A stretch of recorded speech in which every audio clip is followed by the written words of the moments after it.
SSC Agniveer army GD का practice set number 4 हम आपके लिए लेकर आए हैं डिफेंस इंस्टीट्यूट में आपका। ठीक है, आप डेली प्रैक्टिस करते रहिए और हमारे सेशन को लाइक करते रहिए, शेयर और कमेंट करते रहिए। ठीक है, अगर आप प्रैक्टिस सेट नंबर 4 है आज हम प्रैक्टिस सेट नंबर 4 सॉल्व करेंगे।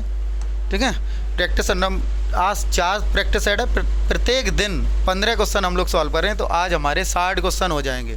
ठीक है, और इन्हीं क्वेश्चन को अगर आप करके जाएंगे तो आपका पेपर जो 100% मैथ का पूरा पेपर आपका फंसने वाला है यहाँ से। ठीक है, तो पहले क्वेश्चन पर आ जाते हैं। पहला क्वेश्चन देखते हैं हम लोग। पहला क्वेश्चन है 70 से छोटी अभाज्य संख्याएं कितनी हैं। तो आपको 70 से छोटी अभाज्य संख्याओं की संख्या आपको बतानी है। ठीक है, 70 से छोटी अभाज्य संख्याएं कितनी हैं ये आपको बताना है। 70 से छोटी अभाज्य संख्याएं कितनी हैं। तो 70 से छोटी अभाज्य संख्याएं लिखना स्टार्ट कर दी। जैसे सबसे छोटी अभाज्य संख्या कौन सी होती है? 2। इसके बाद कितना आता है? 3। इसके बाद 5, 7, 11, 5, 7, 11, 13, 17, 19, 23, 29, 31, ये सारी क्या अभाज्य संख्या, लेकिन आपको लिखनी है 70 से छोटी। 70 तक तो आपको जाना ही है। 31 हो गया। 31 के बाद कौन सी अभाज्य संख्या आती है? 37। और आगे जाएंगे तो 41, फिर आएगी आपकी 43, इसके बाद आपका 47, 47 के बाद आती है 53। ठीक है, वो 53 के बाद आती है कौन सी? 59, 59 के बाद आता है आपका 61 और इसके बाद आती है कौन सी? 67। तो 70 से छोटी ये अभाज्य संख्या होती हैं। आप काउंट कर लीजिए कितनी हो जाएंगी। 1, 2, 3, 4, 5, 6, 7, 8, 9, 10, 11, 12, 13, 14, 15, 16, 17, 18, 19। तो आपका आंसर कौन सा हो जाएगा? 19। ठीक, क्लियर है। अभाज्य संख्या वैसे अगर आपको और याद करना हो तो 1 से लेकर 100 तक जो अभाज्य संख्याएं होती हैं वो कितनी होती हैं? 25। और याद करना हो तो 1 से लेकर 50 तक जो अभाज्य संख्याएं होती हैं वो होती हैं कितनी? 15। और यहीं से अगर बात करें तो 51 से लेकर 100 तक कितनी होती हैं? 10। ठीक है, तो ये अभाज्य संख्याओं की संख्या होती है। आप चाहते तो 1 से 50 तक डायरेक्ट आप बता सकते थे, 15 आगे की जोड़ लेते, 15 के बाद 50 के ऊपर की कितनी आ रही हैं? 4 आ रही हैं, तो 4 जोड़कर 19 आपका आंसर आ जाता है। ठीक है, नेक्स्ट सवाल पर आते हैं। अगला है 0.25 बटे 0.0125, इसका मान कितना होगा? दशमलव वाली संख्याएं तो इनको सॉल्व करना आपको सीखना है। लिखा है 0.25 अपॉन में कितना है? 0.0125, ये सॉल्व करना है। अब आपको पता है अगर ऊपर का दशमलव बटाएंगे 2 0 नीचे आएगा और नीचे का दशमलव बटाएंगे तो दशमलव 4 अंकों बाद हो तो 4 0 ऊपर चला जाएगा। तो हम ये कह सकते हैं कि सर ये दशमलव बटाओ, यहाँ 2 अंक बाद लगा दो, तो क्या हो जाएगा? ऊपर रह जाएगा अगर दशमलव बटाएंगे तो 25 बटे 125, लेकिन दशमलव अभी भी कितने अंकों बाद रहेगा? 2 अंकों बाद। ठीक है, तो अब अगर और दशमलव अगर आप हटाएंगे तो ये रह जाएगा कितना? 25/125 और 2 अंकों बाद दशमलव है तो ऊपर कितने अंक 100 का गुणा हो जाएगा? 100। इसे सॉल्व कर लीजिए। अगर आप काटेंगे तो 25 से 25 पंचे 100, 5 से काटेंगे कितना आ जाएगा? 5 दूनी 10 और 1 0, कितना आ जाएगा? 20। तो आपका आंसर कितना होगा? 20। ठीक है, नेक्स्ट है। अगला लिखा है a+b का whole square minus a minus b का होल स्क्वायर, ये कितना होता है? इसको आपको आंसर देना है। तो दीजिए, वैसे तो फॉर्मूला होता है a+b का whole square minus a minus b का होल स्क्वायर बराबर कितना होता है? 4ab। तो आप डायरेक्ट आंसर कितना बता देंगे? 4ab। डायरेक्ट आंसर कौन सा आ जाएगा आपका? 4ab। लेकिन अगर आपसे ये पूछा जाए कि a+b का whole square plus a minus b का होल स्क्वायर, ठीक है, a+b का whole square plus a minus b का होल स्क्वायर, तो ये जो होता है तो 2 और ब्रैकेट के अंदर होता है a square plus b square. तो ये एक फार्मूला याद कर लीजिए। ये भी फार्मूला पूछा जाता है, ये तो पूछा जाता है। तो आपका आंसर कितना हो जाएगा? 4ab। क्लियर है। अगला लिखा है एक त्रिभुज के तीनों कोणों का योग कितना होता है? त्रिभुज के तीनों कोणों का योग आपसे पूछा गया है, बताइए। त्रिभुज के तीनों कोणों का योग, ये त्रिभुज होता है। किसी भी त्रिभुज के तीनों कोणों का योग जो होता है, जैसे मान लो ये A है तो कोण A हो जाएगा, ये B मान लीजिए, ये कौन सा मान लीजिए? Point C। तो हम ये कह पाएंगे सर कोण A प्लस कोण B प्लस कोण सी बराबर होता है कितना 180 अंश। किसी भी त्रिभुज, कोई भी सा भी त्रिभुज हो, समकोण हो, अधिक कोण हो, समबाहु हो, विषमबाहु हो, सारे त्रिभुजों के कोणों का योग कितना होता है 180 अंश। तो आपका आंसर कितना हो जाएगा 180 अंश। अगला सवाल नंबर 5 है, एक त्रिभुज की भुजाएं क्रमशः 3 सेंटीमीटर, 4 सेंटीमीटर तथा 5 सेंटीमीटर हैं, तो इसका क्षेत्रफल कितना होगा। एक त्रिभुज की भुजाएं 3 सेंटीमीटर, 4 सेंटीमीटर, 5 सेंटीमीटर हैं, तो इसका क्षेत्रफल कितना होगा, ये आपको बताना है। ये रहा एक आपका त्रिभुज, ठीक है। एक भुजा कितनी है 3, एक कितनी है 4, तो एक कितनी है 5। जब भुजाएं 3, 4, 5 होती हैं तो ये ट्रिपलेट होता है। पिछले वाले हमने प्रैक्टिस सेट में आपको बताया था कि ट्रिपलेट कौन कौन से होते हैं। ये ट्रिपलेट राइट एंगल ट्रायंगल के ट्रिपलेट होते हैं, जैसे 3, 4, 5, 6, 8, 10। अगर ये भुजाएं हैं तो ये क्या होते हैं ट्रिपलेट होते हैं, ठीक है। तो 5, 12, 13, 7, 24, 25 कल के सेट में सॉल्व किया था, ठीक है। तो वही प्रैक्टिस सेट है। और यहाँ पर क्या हो गया, हमें बताना है कि इसका क्षेत्रफल बताना है। क्षेत्रफल कितना होता है, त्रिभुज का क्षेत्रफल क्या होता है 1/2 आधार गुणा ऊंचाई। बताओ, आधार गुणा ऊंचाई, ये त्रिभुज का क्या होता है क्षेत्रफल। तो यहाँ पर 1/2, आधार कितना हो जाएगा 3, ऊंचाई कितनी है सर 4, तो कितना हो जाएगा 4 × 12 का आधा कितना 6, कितना हो जाएगा 6 वर्ग सेंटीमीटर। ये आपका क्षेत्रफल हो जाएगा कितना 6। लेकिन अगर आपको ना पता ही ना चले सर त्रिभुज का क्षेत्रफल निकालना है और त्रिभुज पता नहीं कि सर समकोण है, विषमबाहु है, कैसा है, ठीक है। तो जैसे अगर विषमबाहु त्रिभुज जो होता है जिसकी सभी भुजाएं कैसी होती हैं अलग अलग होती हैं, जैसे ये त्रिभुज है ABC एक त्रिभुज है, ठीक है। इसकी एक भुजा A है, एक भुजा B है, एक भुजा C मान लो, ठीक है। फिर से बना लीजिए जरा। त्रिभुज जो है ABC एक ट्रायंगल है, ठीक, ABC एक ट्रायंगल है। तो एक भुजा A है, एक भुजा B है और एक भुजा C है। अब जब त्रिभुज का क्षेत्रफल ऐसे निकाला जाता है, विषमबाहु त्रिभुज होता है, तो त्रिभुज का जो क्षेत्रफल होता है वो होता है S minus A, S minus B, S minus C। जहाँ S बराबर जो होता है वो होता है S बराबर A plus B plus C/2। इसे S को हम कहते हैं अर्ध परिमाप, परिमाप का आधा। तो यहाँ पर पहले A plus B plus C निकाल लो, इसमें रख दो, तब भी आप त्रिभुज का क्षेत्रफल निकाल लेंगे। तो जैसे यहाँ पर मान लो A भुजा कितनी दी गई 3, एक कितना दिया गया है 4, और एक भुजा कितनी दी गई है 5, तो 3, 4, 5 रख दीजिए। यहाँ से कितना हो जाएगा 3 + 4 + 5/2, 4, 3, 7, 5, 12/2, कितना आ जाएगा 12/2 का मतलब 6। तो S बराबर कितना आ गया 6। अब आप वैल्यू रख दीजिए, इस वाले रखेंगे फॉर्मूले में तो त्रिभुज का क्षेत्रफल निकल के आ जाएगा। त्रिभुज का क्षेत्रफल कितना हो जाएगा S की जगह कितना 6।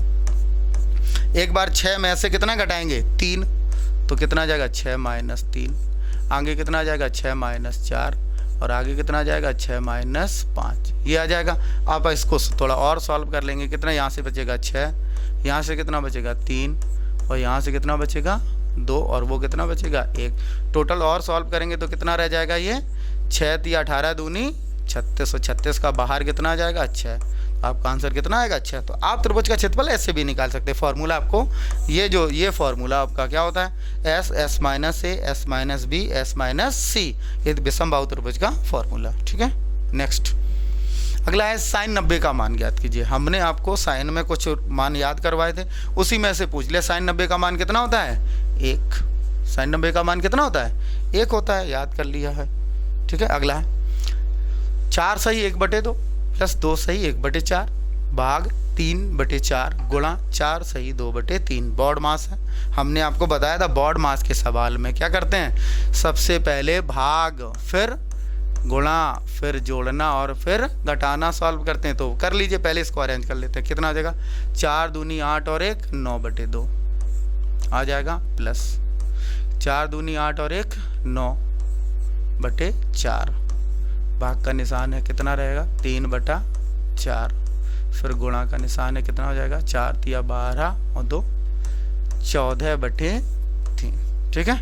तो पहले भाग सॉल्व करना है, भाग करना है सॉल्व, प्लस कितना हो जाएगा 9/4। अब भाग को जब पलट देंगे तो गुणा बन जाएगा, तो ये पलट जाएगा, कितना हो जाएगा 3/4। इसको क्या करना है पलट देना, नीचे में बदल जाएगा गुणा का, और इसको लिख ही लेना कितना है 14/3। अब इसे सॉल्व कर लें। आप देख रहे हैं ये 4 से 4 कट जाएगा, 3 त्रिका 9 से 9 कट जाएगा, कट गया। तो ये कितना बचा 9/2 प्लस 14, कितना बचा 14 ही बचा यहाँ से। अब इसे क्या करना है, हमें सॉल्व कर लेना है, ठीक है।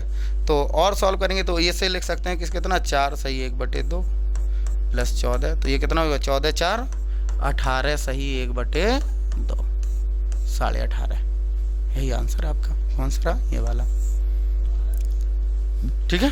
ओके नेक्स्ट लिखा है 15 12 15 21 36 और 48 का लासा ज्ञात कीजिए। लासा हमने कल भी सीखा था एक सवाल में, तो यहाँ भी हमें लासा निकालना है।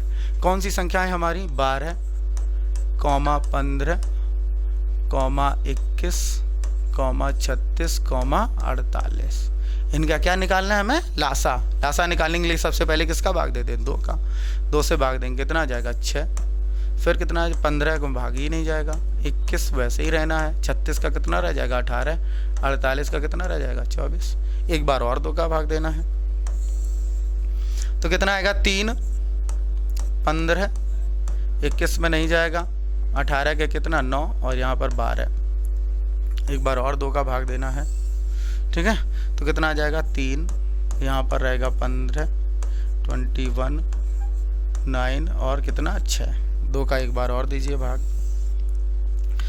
3, 15, 21, 9, यहाँ कितना रह जाएगा 3। अब 3 का भाग दे दीजिए, 1 3 5 15, 3 7 21, 3 त्रिका 9, 3 एकम 3, एक बार 3 का, तो 1 5 में नहीं जाएगा, 7 में नहीं जाएगा, 3 एकम 3 और यहाँ पे 1।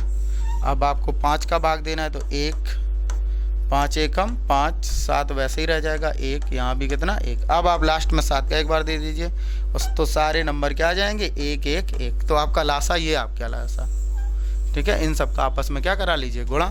तो एलसीएम क्या हो जाएगा आपका, तो एलसीएम बराबर हो जाएगा सर 2 गुणा 2 गुणे 2 गुणे 2 गुणा 3 गुणा 3 गुणे 5 गुणा 7। गुणा कराना है आपको, ठीक है। तो ये गुणा करा लीजिए, आपका एलसीएम आ जाए। गुणा करा के देख लेते हैं, 2 दूनी 4, 4 दूनी 8, 8 दूनी 16, 16 तिया 48, 48 तिया 144। अब 144 गुणे 5 और 7 करा लीजिए, 144 गुणे 5 और गुणा 7। 5 का गुणा कराएंगे तो कितना हो जाएगा, 5 चौका 20 का 0 हासिल 2, 5 चौको 20 और 2 22, 5 एकम 5 और 2 7, 720 गुणे 5 5 7 सॉरी एक बार किसका गुणा होना है 7 का। 7 का और गुणा कराएंगे 0, 7 दूनी 14 का 4 हासिल में 1, 7 7 49 और 1 50।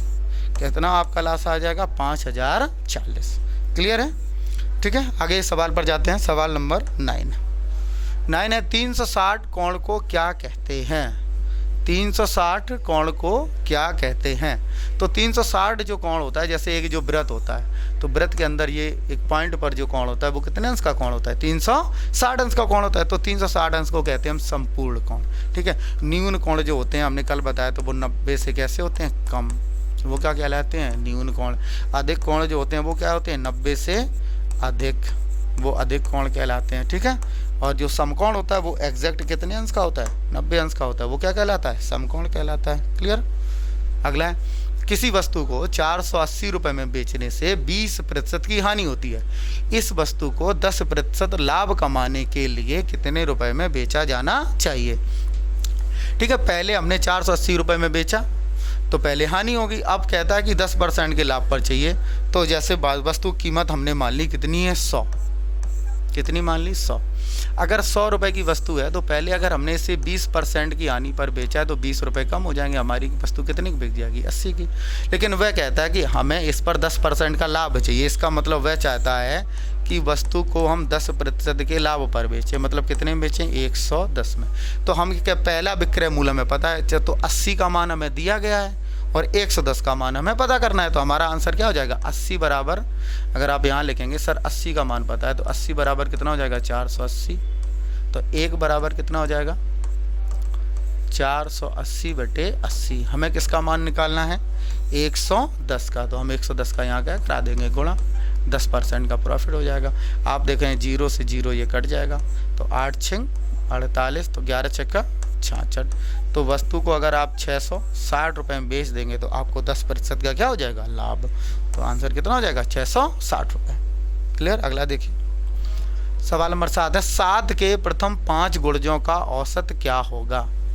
7 के प्रथम 5 गुणजों का औसत, पहले 5 गुणज, गुणज का मतलब 7 का पाड़ा आपको 5 बार लिखना है, उसका औसत बता देना है। तो 7 का पाड़ा, 7 एकम 7, 7 दूनी 14, 7 तिया 21, 7 चौको 28, 7 पना 35, 7 चौको 28 और 7 पना 35, ये लिख लीजिए।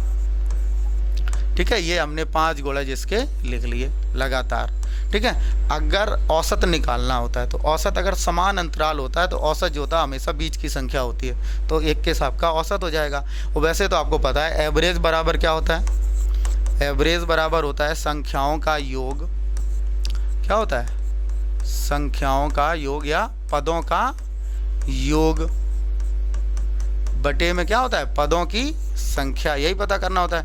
या तो आप ऐसे ही औसत निकालें, पहले सभी को जोड़ें और फिर 5 का भाग दे दें, तब भी आ जाएगा। नहीं तो अगर लगातार संख्या है तो इनका औसत कितना होता है, बीच की संख्या। या हम ये भी कह सकते हैं अगर अंतर समान है तो औसत होता है पहली संख्या प्लस अंतिम संख्या बटे 2। मतलब औसत एक जो होता है वो ये भी होता है कि हम अगर आप एवरेज निकालना चाहें तो कह सकते हैं प्रथम प्लस अंतिम बटे 2, a प्लस l/2। पहली संख्या 7 है और यहाँ कितना है 35 बटे में 2, तो 7 6 42 बटे 2, 35 और 7 कितना होता है 42 बटे 2, कितना बचेगा 21। आपका आंसर कितना आएगा 21। ये आपका राइट आंसर है। क्लियर। नेक्स्ट लगा 520 में कौन सी छोटी संख्या जोड़ी जाए कि वह संख्या पूर्ण वर्ग बन जाए। मतलब 520 में क्या जोड़ दिया जाए कि यह पूर्ण वर्ग बन जाए। अब आपको वर्ग याद होने चाहिए। 500 के आसपास का कौन सा वर्ग होता है, तो सबसे छोटा आपको पता है 500 के आसपास का जो वर्ग होता है 20 के ऊपर का होगा। जैसे मान लो आपको नहीं पता तो 20 का वर्ग कितना होगा 400, आप ऐसे लिख लेंगे। 21 का वर्ग कितना होता है 441, अभी भी 500 के 20 के आसपास नहीं पहुँचे आप। 22 का वर्ग कितना होता है बताओ 484। आप 23 का वर्ग बताइए कितना होता है 529। और आगे लिखेंगे आप 24 का वर्ग कितना होता है 576। अब ये दोनों 576 में सबसे छोटा क्या जोड़ दे बताओ। 520 है, कितना है 520 है, उसे कितना बनाना है 529 बनाना है, तो कितना जोड़ना पड़ेगा 9। जैसे ही आप 9 जोड़ेंगे तो आपका आंसर आ जाएगा, वो बन जाएगा कितना 529, और 529 हो जाएगा 23 का वर्ग। आपका आंसर कितना है 9। नेक्स्ट देखा, यदि किसी संख्या पर 4% वार्षिक दर से 3 वर्ष का साधारण ब्याज 210 है तो वह धन कितना है। ठीक है, साधारण ब्याज दिया गया है, आपको मूलधन पूछा गया है। आपने पढ़ रखा है कि सर साधारण ब्याज बराबर होता है PRT बटे 100। साधारण ब्याज बराबर क्या होता है PRT बटे 100। तो आपको पता है दर आपको दी गई, दर कितनी है आपकी 4%, समय कितना है आपका 3 वर्ष, साधारण ब्याज कितना है 210। सभी की वैल्यू रख दीजिए, सॉल्व कर लीजिए। तो साधारण ब्याज सर दिया गया हमें 210 बराबर मूलधन पता करना है, दर कितनी दी गई है 4, समय कितना दिया गया है 3, बटे में कितना आ जाएगा 100।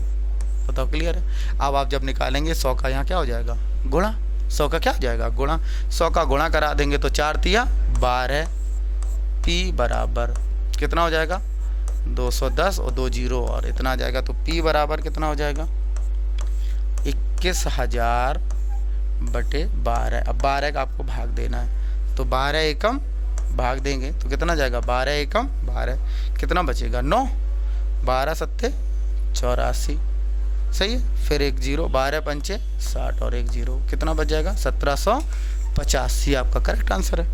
ठीक है, तो ऐसे आप क्या करेंगे इसको सॉल्व कर लेंगे। साधारण ब्याज बराबर क्या होता है PRT बटे 100। ठीक, नेक्स्ट सवाल है 0.36 तथा 0.48 का तृतीयानुपाती ज्ञात कीजिए। देखिए जब भी आप तृतीयानुपाती, हमने उस दिन चतुर्थानुपाती पूछा था जिसमें 3 दिए गए थे, चौथा अनुपात हमने बना लिया था। अनुपाती जब निकालने होते तो हम क्या करते हैं, ऐसे लिखा होता है A अनुपात B समानुपात C अनुपात D ऐसे होता है। ये होते हैं कि समानुपात में होती हैं संख्याएं, तो हम ये कह पाते हैं कि A क्रॉस D बराबर B क्रॉस C, AD बराबर क्या होता है BC। तो इसमें हमें अनुपात पता होने चाहिए। जब तृतीय अनुपाती में निकालते हैं तो इनका लिखने का तरीका हमें जान लेना है। जैसे पहला अनुपात को हम ऐसे ही लिख लेते हैं, ठीक है, फिर अनुपात का निशान इसको भी लिख लिया हमने, ठीक है। जब तृतीय अनुपाती निकालते हैं तो क्या कहते हैं, जो समानुपात के बाद जो नंबर आता है वो दूसरे नंबर पर जो लिखा होता है इसको हम रिपीट करके लिखते हैं। कैसे लिखते हैं, रिपीट करके। जैसे ही हम इसे रिपीट करके लिखेंगे तो ये कितना हो जाएगा 0.48 अनुपात कितना अब x मान लीजिए। अब आपको पता है इनका गुणा कराना है और इनका कराना है, तो x के साथ कितना आ जाएगा 0.36 बराबर में कितना आ जाएगा 0.48 इंटू 0.48 बन गया।